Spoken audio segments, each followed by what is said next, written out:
kingmaker-nya bukan Pak Jokowi loh. Kingmaker-nya saya. Bahkan dia sempat menyindir sedikit tuh Pak Jokowi kan. Pak Jokowi bukan karena PDI Perjuangan, kasihan dah gitu kan. Banyak pihak tuh menginginkan Ganjar Pranowo. Sementara, ini saya memprediksi ya, menduga aja. Sebetulnya yang disiapkan oleh PDI Perjuangan tuh Puan Maharani. Hanya Ganjar yang mampu menandingi, seolah-olah menandingi Mas Anies kan. betul. Nah itu padahal belum tentu juga Puan itu mudah dikalahkan.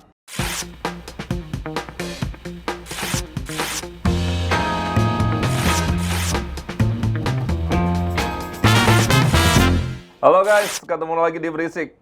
Kenapa harus berisik? Karena diam bukan pilihan. Allah.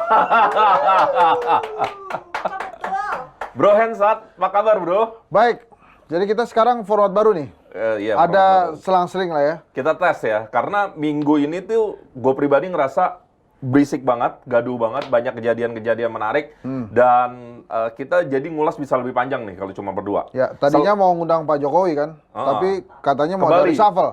Nggak mau dari reshuffle dulu, Iya, jadi iya. kita ya udahlah.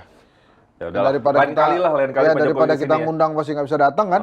Jadi kita lain kali. Oke. Salah satu yang menarik ini kan belakangan akhirnya setelah lama juggling apa segala macam, partai-partai pendukung Pak Anies kan terkonsolidasi lah, bisa dibilang mungkin gampangnya kayak gitu tuh. Dan abis itu Ini di luar skrip nih. di luar skrip, iya enggak, gue mau masuk, ya kan, iya kan, enggak kan pertama kan. Ya kan, pertama Nasdem, udah kayak gitu Demokrat dan akhirnya PKS, ini kan terkonsolidasi. Iya. Nah, tiba-tiba lo ngomong di Tempo, ini seolah-olah kondisi ini akhirnya membuat Bu Mega semacam dikepung. Maksud lo apa? Bisa Lo aja. harus klarifikasi nih. Ini moderator debat tuh belok. Bisa aja. Bridging bro, bridging. Padahal kejadian komentar gue itu jauh sebelum Itu jauh. kemarin. Jadi kan gini ceritanya, 23 Januari kan Ibu Mega ulang tahun tuh. Nah di hari yang sama kakaknya, Lo diundang nggak? waktu ulang tahun Bu Mega, ya kan nggak diundang. Oh iya, PDIP lo diundang. Ya, tapi Bu Mega memang waktu HUT PDI Perjuangan dia bilang, saya hanya mengundang teman-teman dekat. Berarti? Ya gue nggak diundang lah. Oh iya udah. Kan Terus. umurnya jauh, Oh, iya, bener. gitu kan, bener berarti itu. Nah, terus di hari yang sama Guntur Soekarno Putra itu kakaknya beliau Oh, iya. mengeluarkan opini di Kompas tuh, kesalahpahaman tentang Soekarno apa kalau nggak salah ya, tentang Bung Karno lah. Di situ dia ngulas tentang Istana Batu Tulis yang sudah diserahkan oleh negara untuk keluarga Bung Karno. Terus ada beberapa kesalahkaprahan termasuk terah gitu. Nah, terah Soekarno ini Pak Guntur mengatakan bahwa kalau bicara terah Soekarno itu jatuhnya bukan ke yang lain, dia nggak nyebut nama, tapi harusnya jatuhnya ke anaknya Putih Guntur gitu. Nah, menariknya kalau kita bicara terah ya di Soekarno ini kan kita mesti lihat nih, Ibu Mega ini bicara terah Soekarnonya itu berdasarkan terah biologis ya, atau ideologis.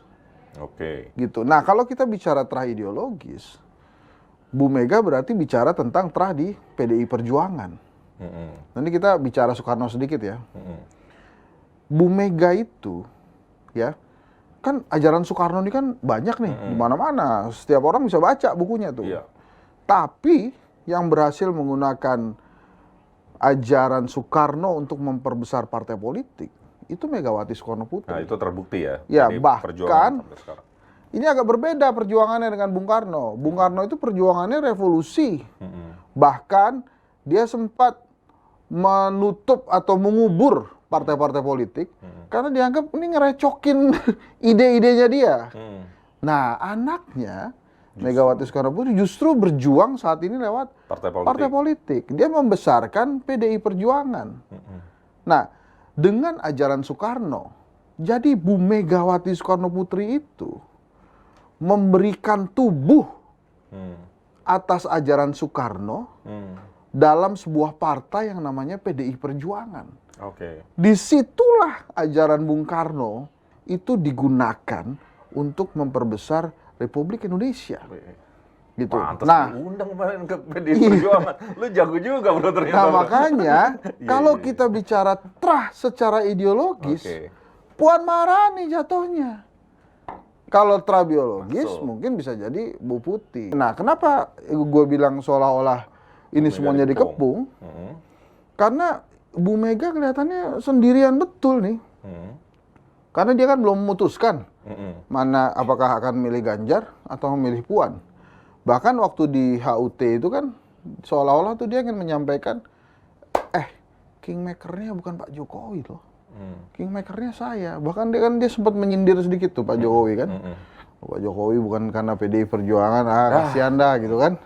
Dia itu kan ngasih tahu tuh ke kita tuh. Kenapa tuh dikepung tuh tadi? Karena banyak pihak tuh menginginkan Ganjar Pranowo. Sementara, ini saya memprediksi ya, menduga aja. Sebetulnya yang disiapkan oleh PDI Perjuangan tuh Puan Maharani. Ada 3 pilar tuh di PDI Perjuangan. Legislatif, eksekutif, dan partai, DPP. Puan Maharani ini udah masuk semua. Dia dipersiapkan, tapi kemudian tiba-tiba seolah-olah ada kekuatan besar ya melalui lembaga-lembaga survei, kemudian mengusulkan nama Ganjar Pranowo. Dan itu berbarengan dengan isu bahwa akan ada take over PDI Perjuangan dari terahnya Megawati Soekarno Putri. Nah itu sekelilingnya lengkap tuh, merubungin. Bahkan beberapa relawan pun berseloroh tuh, relawannya Ganjar mengatakan bahwa kalau PDIP nggak memilih Ganjar, kita nggak mau milih. Ora Ganjar, ora. Gitu. Itu keras tuh. Nah terus Bu Mega ini dengan keindependenannya dia pada saat HUT kan bilang terserah gue. Tapi terus beberapa hari kemudian kakaknya Pak Guntur itu, Masto, ya manggilannya kalau nggak salah, justru memproklamirkan mendukung Ganjar Pranowo. Mbak Puan ya terserah Pak D-nya gitu, nggak apa-apa, itu kan bebas demokrasi. Tapi dengan seperti itu lengkap sudah tuh. Yang apa ya, yang apa tadi bahasanya gue tuh lupa saya. Mengepung. Mengepung. Nah itulah mengepung. Itu dari asal katanya dari apa? Kepung atau tepung? Mengepung. Jadi seperti mengepung Megawati Soekarno Putri itu. Nah tadi pertanyaan Mas Imam. Kalau lembaga-lembaga survei itu kemudian muncul Ganjar, sementara ini ada Anies, apakah kemudian ini lawan yang cocok, lawan yang sepadan? Berarti kan Mas Imam mau bilang bahwa... Bukan saya yang bilang. Oh siapa? Itu pengamat politik lain. Oh pengamat politik lain? Bukan gue juga berarti Bukan kan? lo. Bukan lo. Bukan. Berarti seolah-olah tuh hanya Ganjar yang mampu menandingi... Iya, seolah-olah. Menandingi Mas Anies kan? Betul. Nah itu padahal belum tentu juga Puan itu mudah dikalahkan. Karena kalau, ini kan gini, struktur PDI Perjuangan tuh kompak tuh, struktur partai. Iya, karena semua speak up juga tuh. Ya, jadi kalau Iya kemudian mereka kompak, ini minimal kan saat ini elektabilitasnya Puan Maharani itu sama tuh sama PDI Perjuangan, sekitar 20%-an kan. Bro, one day nggak di depan layar, lo pernah bilang, mungkin menarik juga kalau Bu Mega maju. Menurut lo gimana? Ya itu dulu banget, jadi kan gini ceritanya. Ini Oke, saya oke. ceritain nih kenapa Oke, saya oke. ngomong gitu. Bukan. Bukan. Jadi gini, ada yang berseloroh. Kalau mau pemilu damai, nggak usah ada Ganjar, nggak usah ada Anies. Iya oke, kalau nggak ada Ganjar, nggak ada Anies, akhirnya adanya Prabowo, Puan, sama Erlangga. Caimin mungkin lah, siapa lah gitu ya. Kan kalau ngelihat, oh cuma Prabowo sama Erlangga, Bu Mega bisa juga kepikiran. Nah ini kalau cuma begini doang, ibu aja yang maju. Gitu kan, bisa. Gitu kan, tapi kan kelihatannya dia juga enggak tuh, dia lebih pengen jadi tokoh bangsa. Tapi nggak tahu lah kan, keputusannya ada di Masih cair ya. Bu Mega gitu. Dan mungkin kalau kita flashback ya, sejarah PDI Perjuangan ngambil keputusan sestrategis ini, biasanya kan last minute ya bro ya? PDI Perjuangan kan tipe yang last minute gitu ya? Iya, lo tahu banget PDI Perjuangan. Lo iya dong, kan gue baca-baca, gue perhatiin. Oh iya, bagus. Terus apa pertanyaannya? Enggak, intinya berarti sebenarnya Nah, kita nggak bisa ngelihat PDI Perjuangan hari ini mungkin ya. iya. Karena ada yang bilang, Bu Mega itu pun gimana adalah tokoh besar, membangun partai sudah sedemikian besar, pasti dasar pertimbangannya itu Ya. jago lah bisa Dan dibilang. dia biasanya kalau mendorong calon presiden, calon bupati, wali kota, gubernur, itu tuh berdasarkan ideologis, bukan hasil lembaga survei. Oke. Gitu. Makanya justru menarik tuh kalau kita bahas Gibran, Bobi gitu ya. Kaisangnya kita nggak bahas nggak sih hari ini? Nggak ya? Oh iya. Boleh kalau mau bahas kita boleh. Adik kakak itu polanya mirip tuh. Pengusaha, menikah, dan ingin berkuasa. Gitu. Nah itu polanya ada, jadi gua ngarang kan. Jadi kan itu udah ada di Mas Gibran, udah ada di Bang Bobi. Kemarin Mas Kaisang kan habis nikah. Tiba-tiba polanya sama juga, Bro, ingin waktu berkuasa. kita wawancara ketemu Projo, gue nanya tuh. Iya. Ternyata bener. Ternyata benar. Kejadian. Oke, itu ya. Jadi jawaban gitu tuh soal Bu tentang Mega Ibu diketum. Mega ini apakah nanti, nah itu tapi juga menarik tuh tadi kenapa kemudian Bu Mega biasanya di ujung-ujung tuh. Karena memang secara strategi politik sih bagus lah ya. Tapi kalau ditanyain ke kader PDI Perjuangan pasti jawabannya sangat formalitas baik-baik gitu. Maksudnya ya kita kan masih ingin membantu Pak Jokowi sampai selesai gitu ya. Padahal mah kan dilihat itu siapa lawan-lawannya ini kan. Kayak tadi gue itu.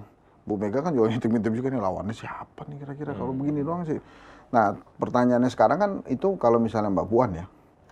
Akan nomor 1 atau nomor 2 kayak gitu kan. Mungkin nggak kemudian yang maju itu Ganjar Puan atau seperti yang santer dibicarakan oleh Mas Agil gitu ya, ini kita sebut lah biar enak kan. Orang di balik layar Orang ini. di balik layar itu supaya kita juga dapat tambahan AdSense.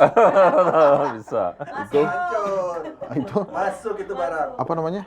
Tadi lupa. Oh ya gini. Jadi bisa Prabowo Puan gitu misalnya. Atau Puan Prabowo itu kan bisa macam-macam. Nah, Pak Ganjar ini kemarin dapat momen penting tuh. Dia bisa bersebelahan dengan Bu Megawati. Oke. Tahu nggak pesannya Bu Mega ke Ganjar? Apa? Selesaikan tugas sebagai gubernur dengan baik. Gitu. Apa yang lo tangkap dari pesan itu? Ya nggak usah mikir-mikir capres-capres dulu lah, lo selesaiin aja dulu. Itu kan ntar urusan saya kayak gitu-gitulah. Oke. Tapi Mas Ganjar, Mas Anies gitu ya, kalau misalnya mau maju kan kita senang juga ya. Seneng lah. Seru jadi artinya. Terus kemudian ada tokoh-tokoh yang lain, ini kan ritual biasa aja. Nah ini ritual yang jangan-jangan juga mendapatkan tantangan tersendiri nih. Saya tadi ngeliat bocoran dari Vianney, kita sebut lagi. Iya, itu sebut. Kita lihat bocorannya itu ada, kita akan ngebahas tuh tentang ritual 5 tahunan, ritual 10 tahunan. Nanti kita lanjut ya. Kita lanjut ya. Apaan? Anda ini disangkanya dia terus yang boleh naik. Next. Ini bro pertanyaan buat lo nih. Aduh. 5 calon ketua umum PSSI lolos verifikasi. Pertanyaannya adalah Siapakah orang-orangnya? Gue bisa tuh. Ada 5-5-nya. Udah ditaruh sama Vianney. ini kan ada 5 calon nih. Lanyala Mahmud Mataliti, Erick Thohir, Arif Putra Wicaksono, Doni Setiabudi, Fahri Jemi, salah ntar gue ngomong ini. Fahri Jemi Francis. Please. Nah itu gimana tuh ketum PSSI? Bahkan nih ya, ini mestinya ada lagi yang menarik menurut gue ya. Ini ntar kita bahas ya. Ada keajaiban menurut gue dari salah satu pendaftaran kemarin tuh Mbak Vianney. Tahu nggak apa? Apaan? Menpora, Menteri Pemuda dan Olahraga yang harusnya menaungi semua cabang olahraga. Jadi cawak ketum. Dia tiba-tiba daftar jadi wakil ketua umum PSSI. Hanya mengurus sepak bola. Ini bagaimana cabang-cabang olahraga yang lain ini kan? Gue kalau ngomongin ketum ya, gue tadinya berharap Mamat Al-Katiri tuh benar-benar bisa masuk tuh lucu. Oh iya. Tapi jangan berdasarkan lucu-lucu gitu. Enggak, bukan. Mamat itu kan apa ya? Memang pemerhati sepak bola, berani speak up. Menurut gua ini akan menjadi diskursus publik yang panjang kalau ada orang kayak dia masuk, bro. Kan kita perjanjian kemarin sama Mamat. Kalau Mamat masuk, Hensat ikutan. Gitu. Jadi apa harapan Mas Imam terhadap para calon ketua umum PSSI ini? Ya, yang paling pasti sih bikin PSSI berprestasi lah. Apa namanya? Sepak bola kita sehat, isu-isunya nggak negatif terus. Ya bayangin ya, timnas kita kan kurang apa dicintainya sama publik. Ya. Tapi prestasinya kan, mohon maaf ya.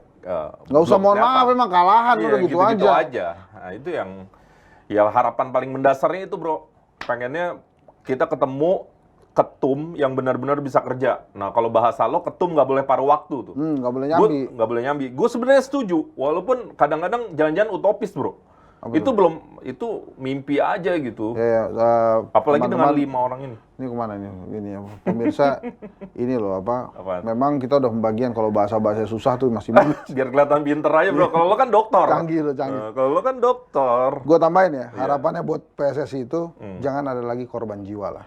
Wah, iya bener juga tuh Kanjuruhan ya. Karena kan ini kan KLB ini kan gara-gara ada Kanjuruhan yang sampai hari ini kan belum selesai itu. Dan kalau kita ke Malang, sampai beberapa minggu lalu gue ke Malang, bro, itu masih banyak poster-poster ya, apa namanya, ungkapan hati, perasaan, aspirasi mungkin ya warga di sana dan mungkin supporter soal Kanjuruhan ini karena nggak tuntas gitu. Buat banyak orang ini nggak tuntas. Ini selanjutnya nih kita ngebahas mengenai presidensial threshold 20% dalam pemilu 2024. Koalisi Anies Baswedan sudah cukup. Iya, kalau dari hitungan suara dan kursi sudah cukup. Bahkan kalau Nasdem, Demokrat, dan PKS itu dijumlahkan 28,35 kalau nggak salah.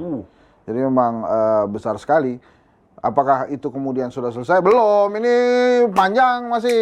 Hari ini Ketum Nasdem main ke Ketum Golkar. Nah, itu apa yang harus dilihat tuh, bro? Nah, makanya ini kan sebetulnya 20% baru hitung-hitungan di atas kertas saja. Apa sih de jure apa de facto tuh? De jure. Nah, bukan lah. Lo ngetes ya? Facto dong. Oh, de facto ya? Fakta. Oh, iya. Karena kan jujur itu perlu tanda tangan. Oh iya, udah. Nah, harusnya setelah ini ada tanda tangan 4 penjuru angin itu, 4 dong. Nasdem, PKS, Demokrat dan si Capres. Oh. Tanda tangan ini. Kami mencapreskan Anda ya. Lo kalau kayak gini lo dosen banget lo.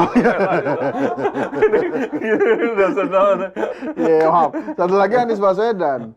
Nah, ini kan harus segera tanda tangan nih. Harus segera tanda tangan. Karena kalau tanpa tanda tangan percuma kan, cuma di mulut aja. Tapi kalau udah tanda tangan, bisa dilihatin bahwa kami sudah komit nih. Sudah komit. Sudah komit. Nah, habis itu apa lagi pekerjaan rumahnya? Cari calon wakil presiden buat Anies Baswedan. Wah, Waktu itu panjang, ya? Anies Baswedan sudah ngajukan persyaratan 3+1. Yang pertama, apa waktu itu Bapak sudah sampaikan kemarin? Lupa, bro. Yang pertama, si calonnya ini punya bisa meningkatkan nilai elektoral lah. Jadi gue ingat yang ketiganya. Yang ketiga tuh bisa menjadi jangkar koalisi ya kalau nggak salah ya. Iya, itu Ya kan? kalau misalnya begitu ya dapat lah poin itu. Yes. Yang kedua itu bisa Ngeri menyatukan koalisi semua. Yang ketiga sebetulnya bisa membantu menjalankan pemerintahan. Iya. Yang keempat yang susah. Membantu kemenangan. Bukan, chemistry. Ada chemistry itu dengan si susah Capres. Jadi memang subjektif balik lagi ke Mas Anies. Nah, Nasdem, PKS, dan Demokrat sudah mempersilahkan tuh. Memberikan Mas Anies keleluasaan untuk pilih. Tapi boleh nggak gue nambahin satu nih? Apa? Mestinya sih satu lagi ya. Si cawapresnya ini mesti kuat. Maksudnya? Aderai berarti? Bukan. Bukan. Nggak ke situ ya? Oh, Kuat menghadapi segala cobaan. Kuat menyampaikan pesan-pesan perubahan. Dan bisa menghadapi tantangan-tantangan dalam perubahan itu. Gue kuat, bro. Iya, Bisa tapi nggak? coba lo kalau datengin KPK nih, berarti nggak? Jangan, bro. Nah itu dia. Jadi dia mesti kuat nih. Oh, iya. Menghadapi kerikil-kerikil itu maju terus. Karena gitu. ini bakal nggak gampang nih. Nggak mainan. gampang. Ya, Nah setuju. itu mesti dipilih tuh. Siapa kira-kira orangnya, ya silahkan aja diterjemahkan kan. Tapi itu tuh menurut gua cawapres itu sangat penting tuh. Nah jadi kalau mau deklarasi harus capres-cawapres kan. Dan itu bisa dipilih juga sama Mas Bro, Anies. ini gue nggak ada di skenario. Cuma gue penasaran banget sama ini. Pak Surya Paloh ketemu Pak Jokowi, hari ini ketemu Nasdem. Pasti omongan yang depan panggungnya ya sudahlah ya kita bisa baca di media. Tapi gue juga nggak berharap lo jadi dukun tahu omongan belakang panggung atau omongan aslinya sebenarnya mereka ngomong apa. Terus gue mesti jawab apa? Sebagai pengamat politik, bro, pengamat politik nih, lo ngelihatnya apa nih? Jadi gini. Nah, serius nih. Biar dia akan mikir dikit nih. Enak-enakan dari tadi soalnya kelihatannya. Lo ketinggalan satu momen lagi. Waduh, bahaya. Pertemuan Pak Surya Paloh dengan Pak Luhut di London. Iya benar. Itu bahkan sebelum Pak Jokowi. Iya, itu penting tuh. Berarti yang merintah Pak Luhut? Bukan. Salah. Jadi dua sahabat itu berbincang kan di London. How are you? London kan, bahasa Inggris dong. I'm fine, thank you. I'm fine, thank you. And you? Gitu kan? I'm fine too. Oke. Terus gue berpisah. Nah itu kan terjadi tuh perbincangan di London kan, yang akhirnya menurut gue ya udah deh kalau gitu Pak Surya Paloh jelaskan aja ke Pak Jokowi, karena sejak deklarasi Pak Surya Paloh dengan Pak Jokowi itu belum pernah ketemu secara resmi. Jadi kan kalau dua orang sahabat, negarawan nih kan, ini kan Pak Jokowi kelasnya, negarawan, Surya Paloh Iya, negarawan. betul, Ini kalau setuju. belum pernah ketemu kan akhirnya tebak-tebakan nih. Iya. Miskom Itu, takutnya. iya, itu Surya Paloh. Kenapa deklarasi Anies nggak bilang-bilang saya ya?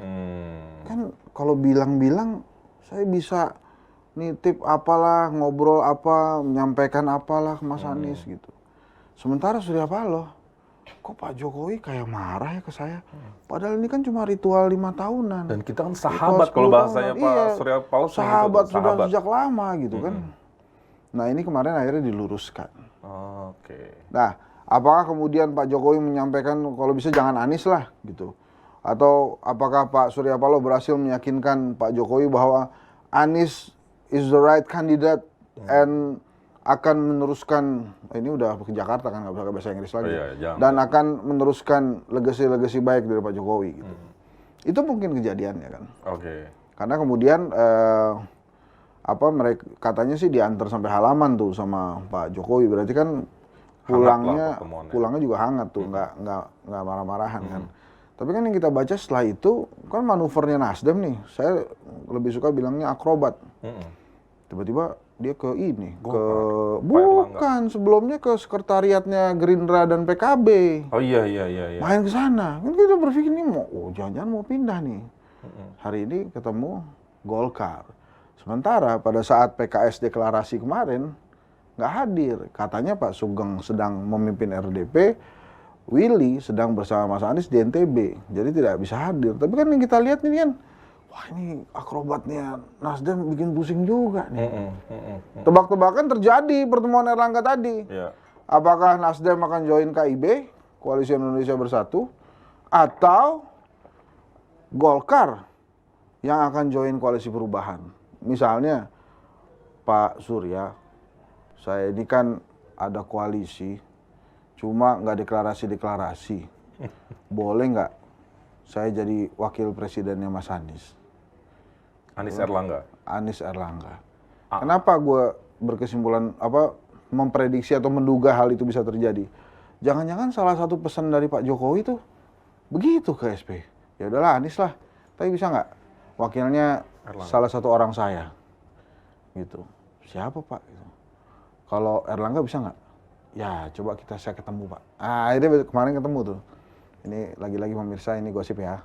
Gosip. Tapi saya coba ingin ini gosip tapi mencoba menggatuk-gatuk gitu, menghubung-hubungkan. Cocok logi lah gitu. Kira-kira begitu. Nah ini bagaimana nantinya? Karena pertemuan itu juga menurut gue ya akhirnya bisa mempospon mungkin ya isu reshuffle. Dulu tuh waktu isu reshuffle Januari muncul, gue bilang ini jangan-jangan pengalihan isu Perpu Ciptaker nih. Wow, pada ketawa juga. Tapi sekarang udah mulai iya juga akhirnya. Gara-gara memang jangan-jangan waktu itu tuh pengen dialihkan tuh isu. Nah ini sekarang apalagi. Kemarin tuh kan dramanya tuh udah terjadi sama seperti drama yang waktu itu gitu loh. Kan kita wah semuanya dipanggil, kita pikir gede gitu. Taunya cuma dikit doang gitu kan. PSI ganti PSI gitu. Jadi kemarin kan Pak Buas dipanggil, Zulkifli Hasan dipanggil. Jadi kita udah main-main tuh, wah ini berarti mentan nih. Iya, jangan-jangan Buas jadi mentan nih, karena kan bulog tuh ya. Bulog. Zulkifli Hasan mungkin muter kemana gitu. Kok Erlangga dipanggil juga, jangan-jangan Golkar nih juga kena nih. Karena kan nggak mungkin nih Nasdem doang. Kalau Nasdem doang yang kena, Pak Jokowi ngasih karpet merah, panggung mewah tuh buat Nasdem. Seperti seolah-olah dizolimi kan. Kan udah semua tuh kemarin kita. Budiman dipanggil gitu ya, yang kita teleponin nggak jawab-jawab itu. Terus padahal teman kita tuh ya. Padahal teman kita. Mungkin habis dipanggil sama Pak Jokowi, levelnya nggak mau turun ke rakyat. Ini rakyat yang telepon kagak usah deh. Iya, Bisa jadi begitu kan. Turun Terus ke kepala desa. Iya, siapa lagi tuh yang kita yang kemarin kita lihat kan silih berganti datang gitu kan. Kita menduga ini mau ngisi wamen kali ini gitu. Tapi sementara memang ini udah injury time. Walaupun di sepak bola gol-gol cantik terjadi di injury time dan biasanya mencetak gol itu adalah pemain pengganti, tapi kalau dalam pemerintahan ini agak membingungkan juga kalau di injury time kayak gini kan. Apalagi mau deket puasa. Puasa tanggal berapa Pak Haji? 23 Maret ya? Maret. Nah, kalau tadi reshuffle cuma punya waktu sebulan, kemudian puasa. Habis itu kan puasa tuh ya Ramadan kan, habis itu Lebaran. Kapan kerjanya dia? Habis itu 17-an upacara. Terus ya. Enak lah, lumayan tuh setahun setengah kalau jalan di Jakarta pakai plupup gitu kan. Untungnya itu doang. Bro, cuman dalam politik tuh begitu biasa bro ya. Nggak, ini manuver yang menarik, tapi gue kepengen ngasih tahu ke publiknya nggak usah kagetan juga. Karena se-ekstrim, se-juggling, se-akrobat itu tuh bisa terjadi bro ya. Iya. Kan ini kan di luar pikiran orang ya. Orang yang awam misalnya kan nganggap, udah nih kalau Pak Anies pasti kan Demokrat, PKS, sama Nasdem gitu kan. Yang satu KIB, yang satu ada polarnya PDIP. Kan itu kan bacaan publik awam ya. Tapi bisa ya di politik itu yang tadi tiba-tiba masih muter-muter. Masih bisa ya.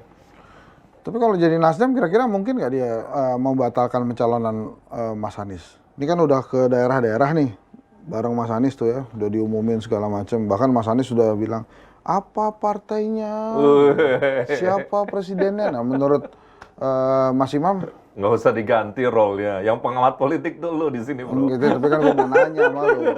Menurut lo, mungkin nggak tuh Nasdem membatalkan pencalonannya? Kalau gue belajar dari lo ya, berarti nggak ada yang nggak mungkin. Nah, kalau menurut gue sih tetap nyalon. Nyalon ya. Kerugiannya lumayan besar buat Nasdem tuh kalau membatalkannya. Kenapa? Ya dia udah keliling-keliling sama Anies. Tiba-tiba, sorry bro, nggak jadi karena presiden kagak mau, gitu kan? Itu mau jualan apa lagi tuh Nasdem nanti? Oke, citranya ke publik yang citranya tergerus. Ke publik itu pasti, yang mahal. Iya, dan itu mahal sekali. Dan bukan ciri seorang Surya Paloh juga, setahu saya ya, mundur dalam sebuah pertarungan. Reshuffle tadi udah ya? Menteri-menteri Jokowi menghindar ditanya soal reshuffle kabinet. Ya karena mereka juga nggak tahu ya. Iya. Karena yang merasa akan, ini gue denger-denger doang, yang merasa akan di reshuffle kan ada yang udah beres-beres kantor segala macam. Oh iya, siapa? Iya, lu juga tahu. Enggak. Lu tahu. Siapa? Ya pokoknya udah beres-beres kantor aja. Siapa? Ya, jadi kalau ditanya pasti diem lah. Siapa? Enggak lah, nggak mungkin. Itu ada salah satu menterinya yang ngomong Jokowi presidenku, presiden selanjutnya kayaknya itu ada. Gitu. Tapi nggak jadi juga. Ini apa nih? Wah ini aduh, gimana nih bro? Nah, tak ingin dikaitkan soal kandidat capres-cawapres Jokowi, istana banyak pekerjaan. Ini gue pribadi ya, gue bukan pengamat politik, nih gue warga aja. Iya, warga yang pernah jadi moderator debat presiden. Lah. Tapi gue seneng loh kalau kayak gini. Maksudnya ini gesture, ya ini kan orang boleh punya interpretasi ya. Ini gesture bahwa negara atau Pak Jokowi sebagai kepala negara mengambil posisi gitu.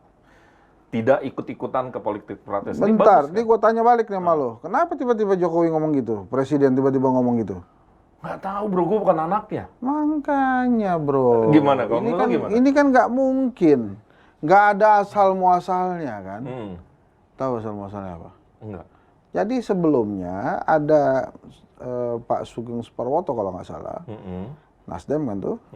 Mengatakan bahwa yaitu berbincang tentang pencalonannya Anies Baswedan. Makanya kemudian presiden ngomong. Oh ini asbabun nuzulnya nih. Nah presiden ngomong tuh. Jadi kalau ada capres-capresan bukan urusan istana tuh.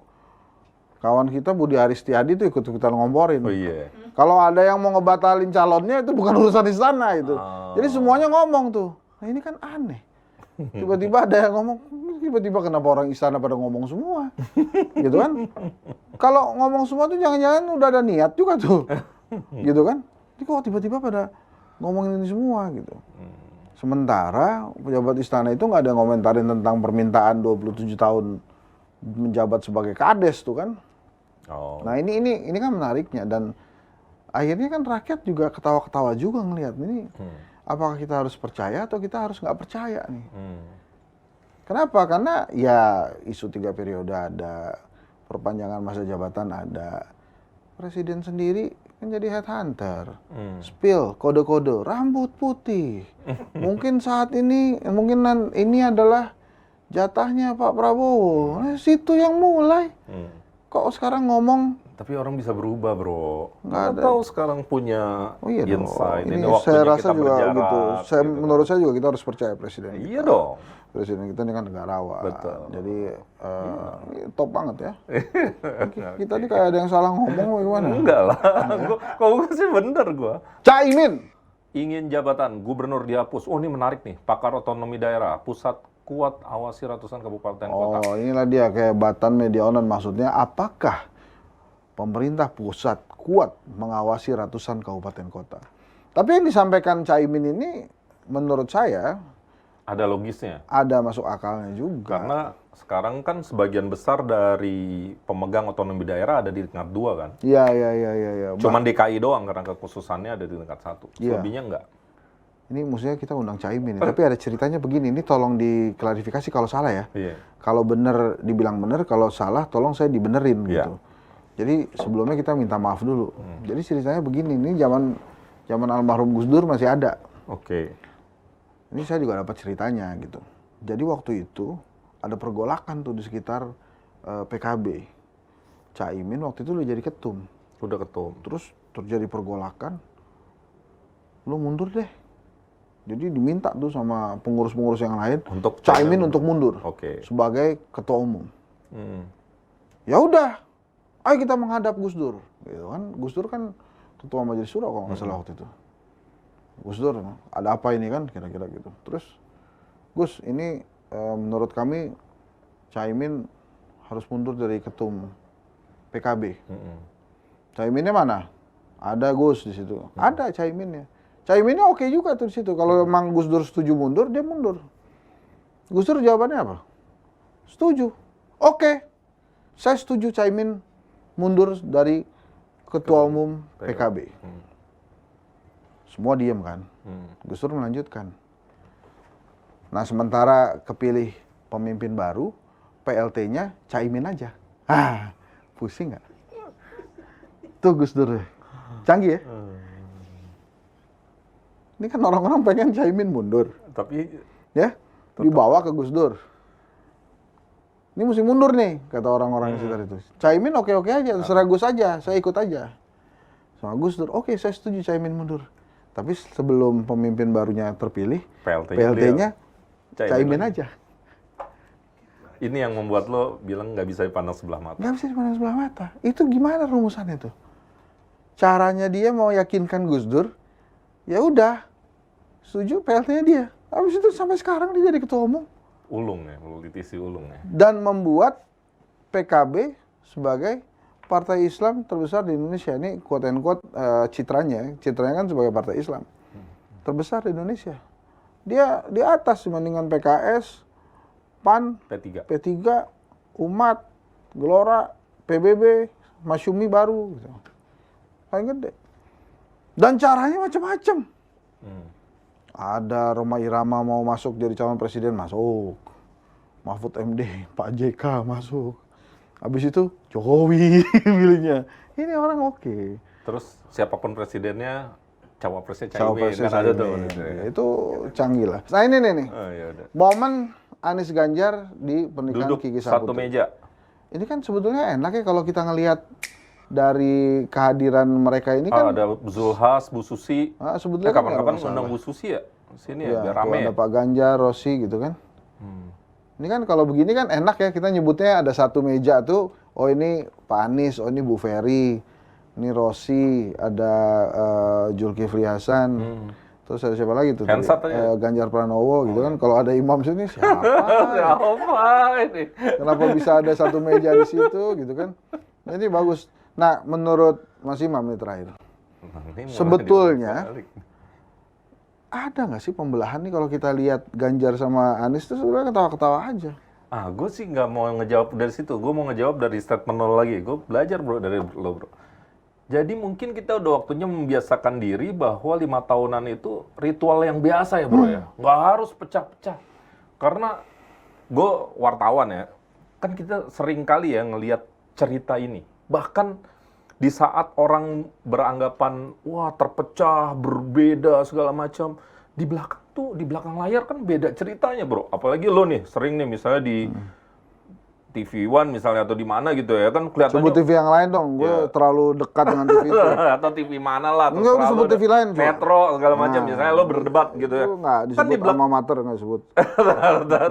TVRI jangan berantem, Bro. iya. Kita pemersatu bangsa. Oke, soalnya. pemersatu bangsa. Enggak, jadi maksud gue pesannya yang di depan layar itu seringkali beda dengan yang di belakang layar. Di belakang layar seteduh ini gitu. Jadi nggak ada deh kayaknya pembelahan gitu. Dan kita harus ngebiasain. Itulah makanya menurut saya Indonesia itu punya tradisi guyup. Jadi sebetulnya kita nggak perlu takut lah dipecah-pecah segala macam gitu. Setuju. Pak Jokowi juga harus memulai itu. Jadi artinya ya mari 10 tahun itu dipersilahkan seluruh rakyat Indonesia yang mau nyalon deh. Iya. Jangan kemudian ada pendapat-pendapat di awal kan. Udahlah. Itu tadi berisik. Kalau kurang berisik, tolong tambahkan supaya kita bisa lebih berisik. Ya. Seperti kata Mas Imam tadi, apa tadi slogan itu? Karena diam bukan pilihan. Karena dia bukan pilihan katanya ya. Ya udahlah, kita yain aja. Sementara waktu, kalau ada yang Sementara lebih bagus waktu. kita ganti lagi, Bro. Ya kita akan ketemu minggu depan. Nah, Insya Allah kita akan kedatangan tamu-tamu yang gitu. lebih menggemaskan ya. Jangan lupa subscribe, Oh, iya, comment, and like. Oke, saya Henry Satrio, analis komunikasi politik, dan rekan saya Imam Riono pamit. Sampai moderator jumpa. debat presiden. Lu mesti pakai itu tagline-nya. Sampai jumpa. Assalamualaikum. Waalaikumsalam warahmatullahi wabarakatuh.